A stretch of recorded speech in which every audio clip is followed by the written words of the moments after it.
இரவின் அமைதி உலகையே ஆளும் அந்த நேரத்தில், எல்லா உயிரினங்களும் உறக்கத்தில் ஆழ்ந்திருக்கும்போது, நீங்கள் மட்டும் உங்களுடைய மென்மையான படுக்கையை விட்டு எழுந்து உங்கள் இறைவனுக்காக நிற்கிறீர்கள் என்றால், நீங்கள்தான் இந்த உலகின் மிகப்பெரிய பாக்கியசாலி. அந்த தனிமையில் உங்களுக்கும் உங்கள் இறைவனுக்கும் இடையே எந்தத் திரையும் இல்லாத அந்த பரிசுத்தமான நேரத்தில், நீங்கள் சிந்தும் கண்ணீர் துளிகளுக்கும் நீங்கள் ஏந்தும் கரங்களுக்கும் ஒரு மகத்தான சக்தி இருக்கிறது. அதுதான் தஹஜ்ஜுத். ஆனால் பல சமயங்களில் அந்த தஹஜ்ஜுத் தொழுகையில் நின்று அல்லாஹ்விடம் என்ன கேட்பது, எப்படி கேட்பது, எந்த வார்த்தைகளைக் கொண்டு அவனை புகழ்வது என்று தெரியாமல் ஒருவிதமான தயக்கமும் தவிப்பும் நம்மில் பலருக்கும் ஏற்படுவதுண்டு, இல்லையா? நம்முடைய தேவைகள் மலை போல் குவிந்திருக்கும்.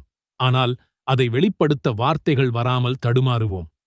உங்கள் வாழ்க்கையை மாற்றக்கூடிய, உங்கள் பிரார்த்தனைகள் சந்தேகமின்றி ஏற்கப்படக்கூடிய அந்த முக்கியமான தஹஜ்ஜுத் நேரத்தில் அல்லாஹ்விடம் கேட்பதற்கென பிரத்யேகமாக நம் அன்பு நபி ஸல்லல்லாஹு அலைஹி வஸல்லம் அவர்கள் நமக்கு கற்றுத்தந்த 3 சக்தி வாய்ந்த துஆக்கள் இருக்கின்றன என்பது உங்களுக்குத் தெரியுமா? கவலைப்பட வேண்டாம். அந்த 3 மகத்தான திக்ர்களைப் பற்றித்தான் நாம் இங்கே விளக்கமாக பார்க்கப் போகிறோம். இந்த திக்ர்களைக் கொண்டு உங்கள் தஹஜ்ஜுத் தொழுகையை நீங்கள் அலங்கரிக்கும்போது, உங்கள் பிரார்த்தனைகள் வானத்தின் வாசல்களைத் தட்டும் இன்ஷா அல்லாஹ். வாருங்கள், ஒவ்வொன்றாக பார்க்கலாம். நீங்கள் தஹஜ்ஜுத் தொழுகைக்காக கண்விழிக்கிறீர்கள். அந்த உறக்கம் என்பது ஒரு சிறிய மரணத்திற்குச் சமமானது. அந்த மரணத்திலிருந்து உங்களை மீண்டும் உயிர்ப்பித்த அந்த ரப்புக்கு நன்றி சொல்ல வேண்டாமா? அதற்காக நபி ஸல்லல்லாஹு அலைஹி வஸல்லம் அவர்கள் கற்றுத்தந்த முதல் துஆ இதுதான். அல்ஹம்துலில்லாஹி அல்லதி அஹ்யானா பஅதமா அமாதனா வ இலைஹின் நுஷூரு. துஆவின் பொருள், புகழனைத்தும் அல்லாஹ்வுக்கே. அவனே நாம் மரணித்த பிறகு உயிர்ப்பித்தான். இன்னும் நாம் அவன் அளவிலேயே செல்லக்கூடியவர்களாக இருக்கிறோம். மரணித்த பிறகு என்பது தூங்கிய பிறகு என்பதாகும். எவ்வளவு அழகான துவக்கம் பாருங்கள். நீங்கள் தஹஜ்ஜுத்திற்காக எழுகிறீர்கள். ஆனால் அது வெறுமனே தொழுகைக்கான தயாரிப்பு அல்ல. அது மறுமைக்கான ஒரு நினைவூட்டல். யா அல்லாஹ், இந்தச் சிறிய மரணத்திலிருந்து நீ என்னை காப்பாற்றியது போல் நாளை மஹ்ஷர் பெருவெளியில் அந்த நிரந்தரமான வாழ்விற்காகவும் என்னை எழுப்புவாயாக என்ற பிரார்த்தனையுடன் உங்கள் உரையாடலைத் தொடங்குகிறீர்கள். இந்த துஆவை நீங்கள் ஓதும்போது 2 மகத்தான பலன்கள் கிடைக்கின்றன. ஒன்று, உங்களை மீண்டும் உயிர்ப்பித்த இறைவனுக்கு நீங்கள் நன்றி செலுத்துகிறீர்கள்.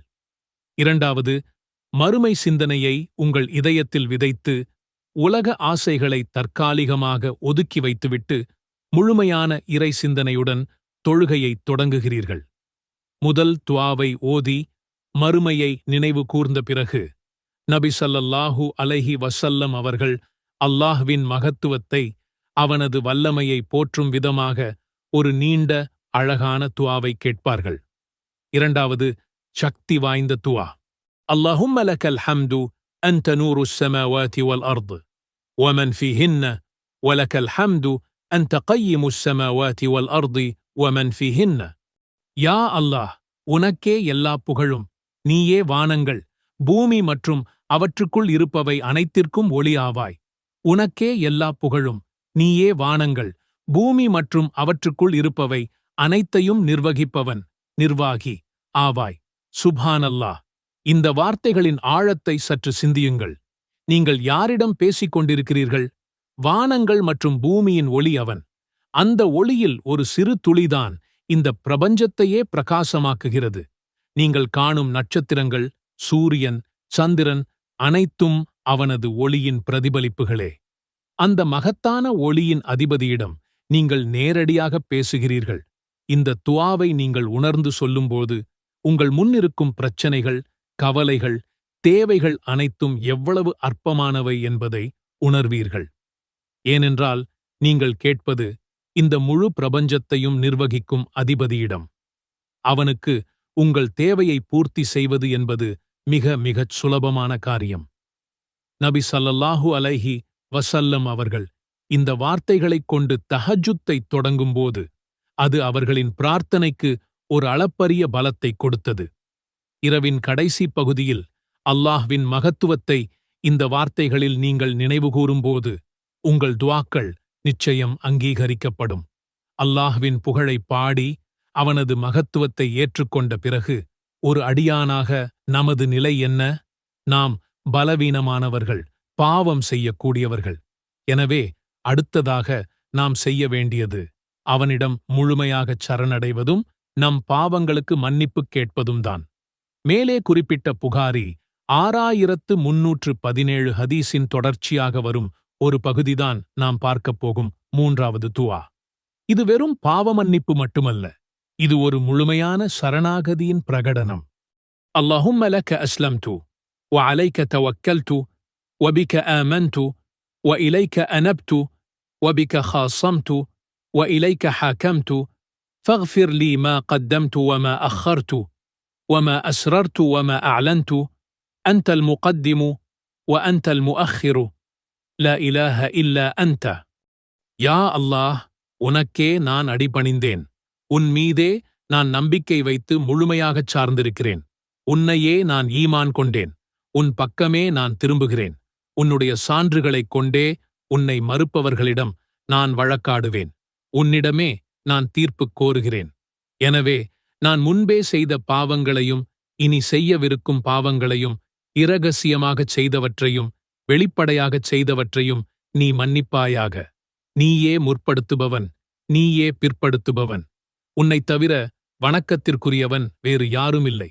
இந்த துஆவின் ஒவ்வொரு வரியும் ஒரு வைரம். இந்த 3 துஆவையும் நீங்கள் உங்கள் தஹஜ்ஜுத்தில் ஓதும்போது நீங்கள் வெறும் சடங்கைச் செய்யவில்லை. மாறாக நீங்கள் அல்லாஹ்வுடன் ஒரு ஆழமான உரையாடலை நிகழ்த்துகிறீர்கள். புகழோடு ஆரம்பித்து அவனது மகத்துவத்தை உணர்ந்து இறுதியில் முழுமையாக சரணடைந்து மன்னிப்புக் கேட்கிறீர்கள். இதுதான் ஒரு துஆவின் முழுமையான வடிவம். அல்லாஹும்ம ஸல்லி அலா முஹம்மதின் நபியில் உம்மி وعلى آله وسلم تسليما. அல்லாஹ்வே, உம்மின் நபியான முஹம்மத் ஸல்லல்லாஹு அலைஹி வஸல்லம் அவர்கள் மீதும் அவர் குடும்பத்தினர் மீதும் உனது அருளைப் பொழிவாயாக. அவர்களுக்கு முழுமையான சாந்தியையும் சமாதானத்தையும் வழங்குவாயாக. ربنا آتنا في الدنيا حسنة وفي الآخرة حسنة وقنا عذاب النار. துஆவின் பொருள்: எங்களின் இறைவா, இம்மையிலும் நல்லதைத் தருவாயாக, மறுமையிலும் நல்லதைத் தருவாயாக, மேலும் நரக வேதனையிலிருந்து காப்பாற்றுவாயாக. அல்லாஹும்ம ஸல்லி அலா முஹம்மதின் நபியில் உம்மி وعلى آله وسلم تسليما.